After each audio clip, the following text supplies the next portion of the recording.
Hello, and welcome. Welcome once again to this Start, Scale, and Succeed podcast, the only podcast that grows with you through all 7 stages of your journey as a founder.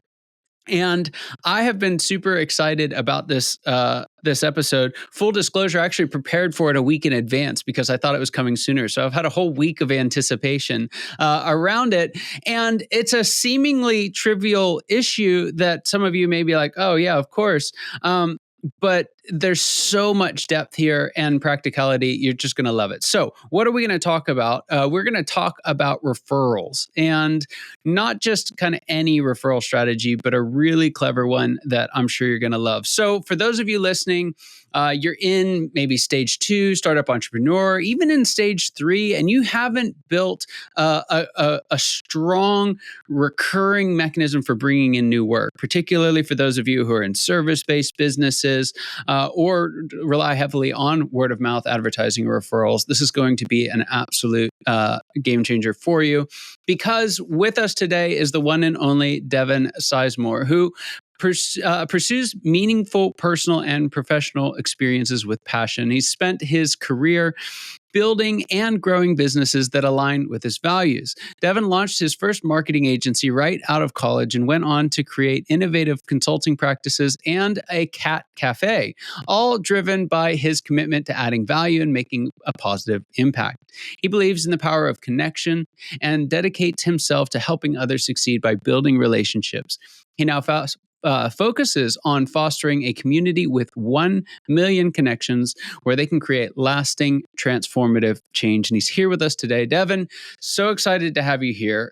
In your book, you open up with one of my favorite intros, not so much because it's like super like clever edge of your seat, but it is like nail on the head, the exact problem that like just about everyone listening is facing. And that is a dilemma that, again, we just all face. So what's the dilemma and what can we do about it? Yeah, Scott, thanks so much for having me, man. I appreciate you, and glad you're able to get into the book. So yeah, you're referencing the referral dilemma, and it is something that all business owners face. When I go to a room and I ask, hey, who in here loves word of mouth? Everyone raises their hand, right? Well, do you want more of it? Yeah, of course, everybody does, right? This seems like something that's a no-brainer. But then when we dig into, well, what's your system? What's your process? Is it predictable? The answers start to become no, maybe. That it's all fluffy. And that's really what we went out to solve 7 years ago, was how do we build a system that's scalable, duplicatable, and predictable around this thing about referrals and connections, and thus solve the referral dilemma, right? You want more, how do you get it? That's exactly what the book talks about. Yeah. I love it. I love it. It's so true. I had a client once, and they said this about their hiring process, but it applies to most folks' referral strategies. And I asked them, like, what's your strategy for hiring? And they said, post and hope. we put up a job description and then hope that somebody responds. And in many ways, it's like, there's this like, almost this if you build it, they will come mentality. As if I do a great job, everyone will talk about me. And to some extent, there's some truth to that, but you can accelerate it quite a lot with a good system.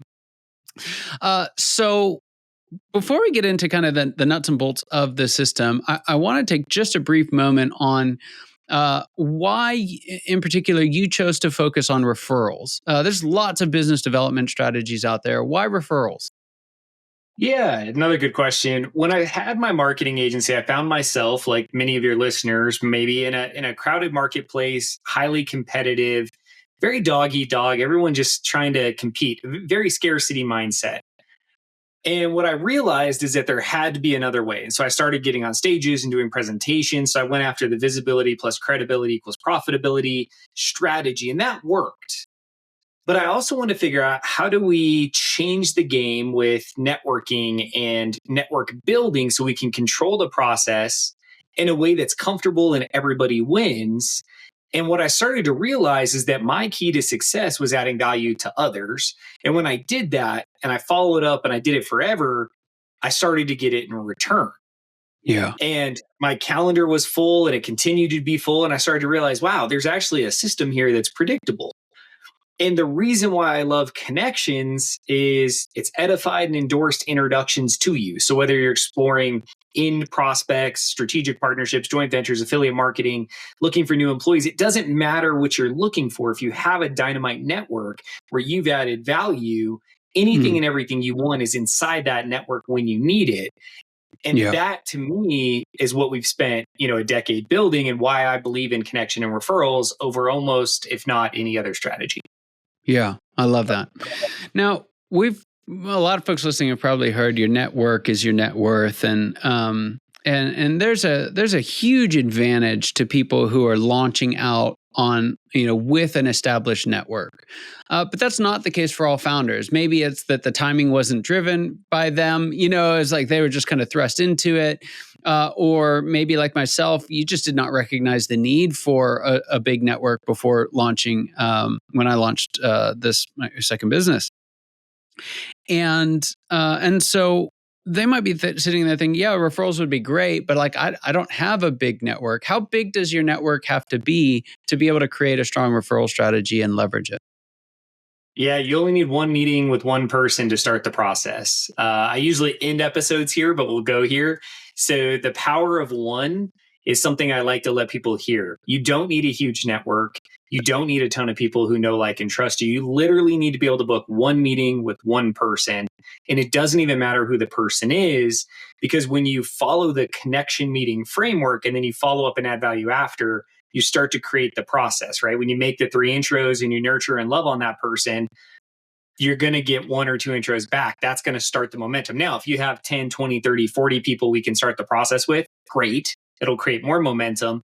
If you can go to a networking event, you can start it. So you can start with no network, a little network, or those of you who are listening who go, I have a highly established network, but it's not doing much for me.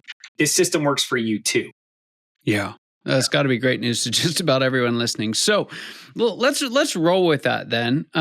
Let's say we have one connection and we've got to get it right, just making a little fun at it. But we want to start rolling this out. What's the first step and I'll let you answer this one of 2 ways. Either what's the first step in setting up the process so that we can do this right over time, or what is the first step of the process and how do we leverage the power of one?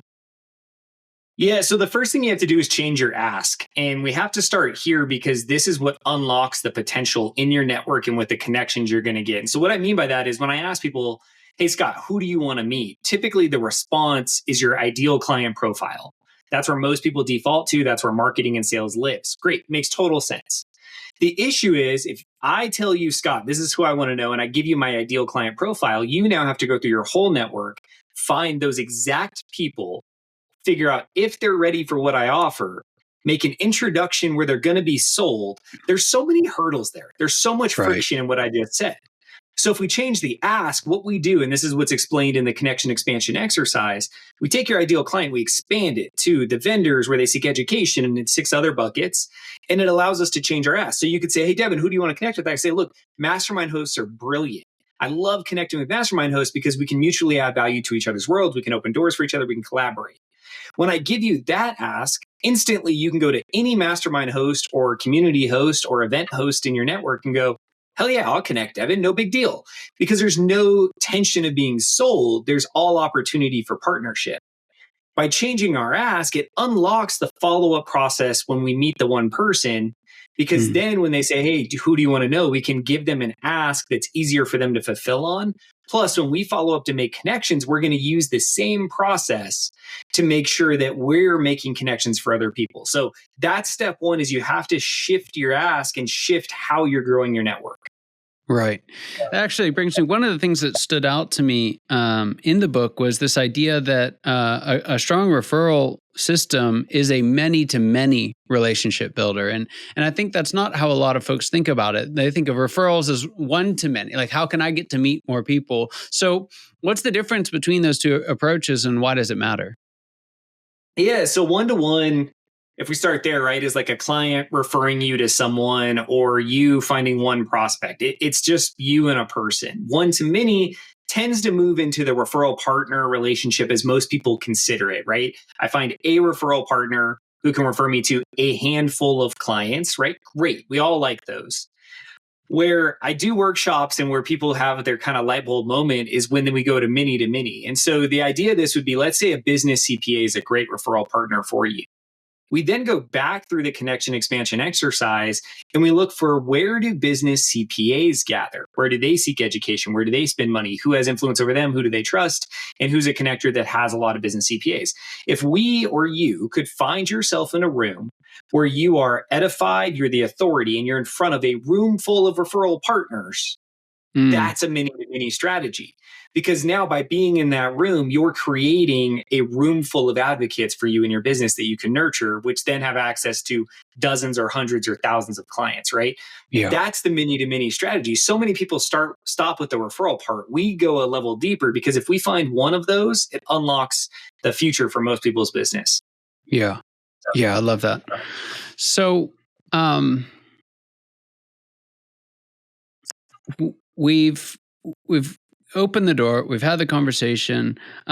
What are some of the things that we tend to get wrong when walking into? Let's say we've got the right ask, but what are some of the things we still tend to get wrong when we go into the conversation itself?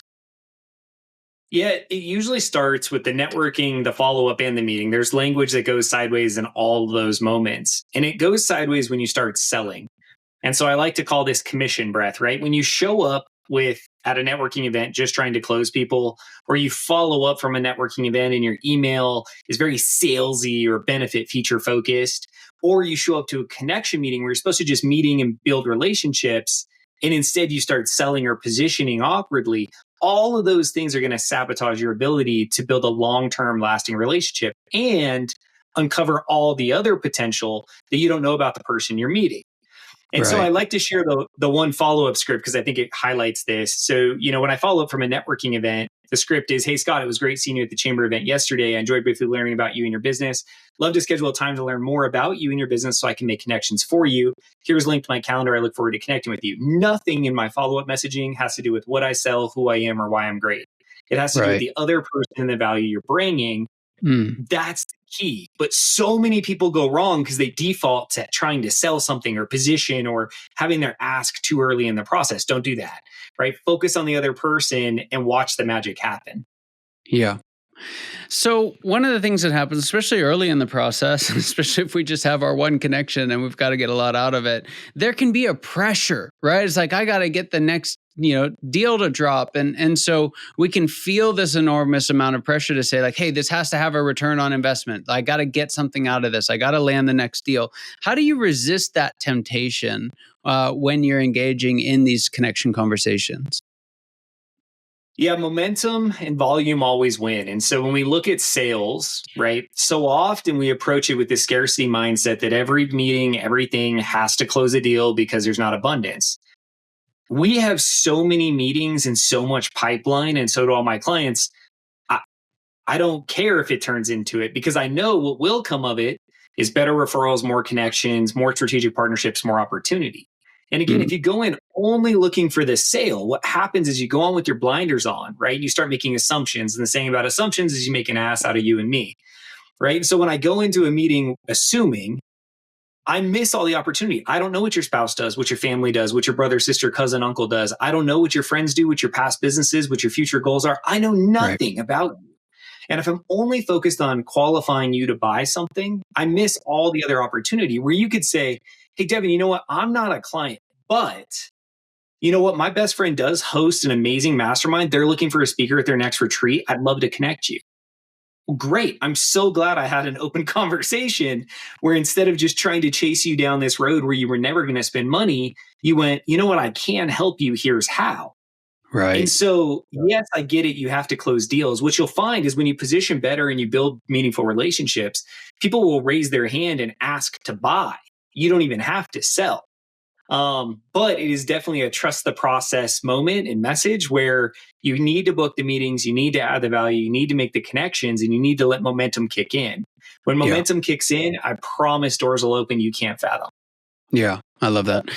There's another element to this that I see in a lot of folks in this kind of entrepreneur mode. And there's this temptation to I think it's because of a pursuit of like leverage and like the feeling of momentum to try and do it like many to many in terms of how we communicate across the board. And so we sit behind a computer and we type up emails and we do Facebook posts and we do all this other stuff. I think at this point, I would say that robs us of our biggest advantage, which is us in person, in the flesh, if you will, and puts us into that sea you talked about earlier of everyone saying everything and it's just noise. So, in your book, it seems like we're very aligned around this. Is the need for real conversations, right? So, why is it not enough to do all this through emails, or better yet, what does this look like in the Zoom era? Yeah, so the system works really good virtually and in person. So that's good to qualify for people. I have a client real time. We did training on this today where there's 20 to 23 connections going to this client. And they looked at their calendar and went, man, that's a lot of 30-minute meetings to qualify them for my offerings or decide what's next. Can we just push them all to a webinar? I said, sure, we could, but you're going to get a much smaller close rate and you miss all of the additional opportunity that we just got done discussing, right? Because in a 30-minute one-to-one meeting where I talk about what are you doing and who are you targeting, how'd you get here, where are you going, what's in the way, and how can I help you, that gives me information to really figure out, can we collaborate? Can I open doors for you? Can you open doors for me? Do you need to buy my product or service? Do I need your product or service? There's so much more that we can discover. And so the really big key to relationship building is you need to get into meetings. And that's why everything around the system creates language that makes it easy for people to meet with you. Since we've been on, which is not long, I've already seen 2 notifications for meetings booked, and that's sending a templated email follow-up that says, I look forward to meeting with you. So you don't have to do anything crazy for the process to work. Right. Right. So one of the places that I've seen this fall flat is we kind of start off with a bang, reach out to as many people as I possibly can, and then we end up either like distracted by some shiny object or just bored with reaching out. And so if we're going to make this sustainable and referable, it can't be a one-time thing. What has to happen to really be able to sustain this and the results from it over time? Yeah, so the system we use touches people forever, right? And so our nurture process, every 6 weeks for the rest of your life, you're going to get an email, right? And the email is going to say, hey, Scott, I hope you're doing well and having a great day. It's been a while since we last connected. What's new and exciting in your world? Any new challenges? What connections can I make for you? I look forward to hearing back from you. If I don't want to take a meeting, that's what it would say. Sometimes I'll add in a sentence that says, hey, it's been a while. Let's catch up. Here's a link to my calendar. We're going to nurture forever. And so everything we do, it works best if you use it exactly as prescribed and exactly how it's presented. We use the exact templates that we share. We don't adjust them. There's no magic sauce. The magic comes from volume and time. And that's where if you compound it today, it will pan out, right? And so 3 weeks ago, we had 54 inbound connections come in. I don't know about you guys, but if I had 54 people I could meet with, you will find opportunity in there, right? You're going to find clients, you're going to find partnerships, you're going to find events. How many connections are you getting a week is the question. If you're not happy with the answer, start the process and then nurture people forever, because you don't want to build a big database, which people have, huge CRM, lots and thousands of people in it, that's doing nothing for you, right? I want a database that's producing ongoing connections, producing referrals, producing opportunities. Even if people in there are trying to sell me something, at least they're communicating with me and we can have conversation, pull them back into a meeting and reset. So you got to play the long game. You have to task manage appropriately. And when you start playing the long game, that's where you start to realize you can level up in big, big ways. Yeah. Yeah, it's so true. Devin, there's a question that I like to ask all my guests. I'm interested to see what you have to say. And it is this. What would you say is the biggest secret that you wish wasn't a secret at all? What's that one thing you wish everybody watching or listening today knew? Yeah, I'm going to just go to a core principle. Well, it's 2 of them, so I'm going to cheat. I put a slide up, and I've always had this slide. It's a cup of coffee and a book. The cup of coffee is meet everyone. The book is don't judge anyone. You have to be open to just meeting everybody. There's value in every relationship, and I need you to buy into that, because my biggest deals, best friendships, my inner circle have all been developed from really unique and crazy places. Don't judge anyone, meet everybody. Yeah, so true. So true. Devin, there's some folks listening that love help getting the referral strategy off the ground. They want a consistent flow. They'd love to hear more about the work that you do. Where can they find out more? For sure. So you can grab a copy of the Connection Expansion book on Amazon in all formats. There's also an audio book if you'd like to listen to me talk about it for an hour and 54 minutes. You can also go to connectionexpansion.com. You can learn about our connection group, more about our system. There's a ton of free education, more templates, and a whole lot of more information in there. Those are great places to start. Otherwise, just Google me and I'm sure you can find me. Fantastic. Fantastic. Well, thanks for being here. It was a privilege and having you on the show. Loved this episode. Loved the book. Highly, highly recommend it. And for those of you watching and listening, you know your time and attention mean the world to us. I hope you got as much out of this conversation as I know I did, and I cannot wait to see you next time. Take care.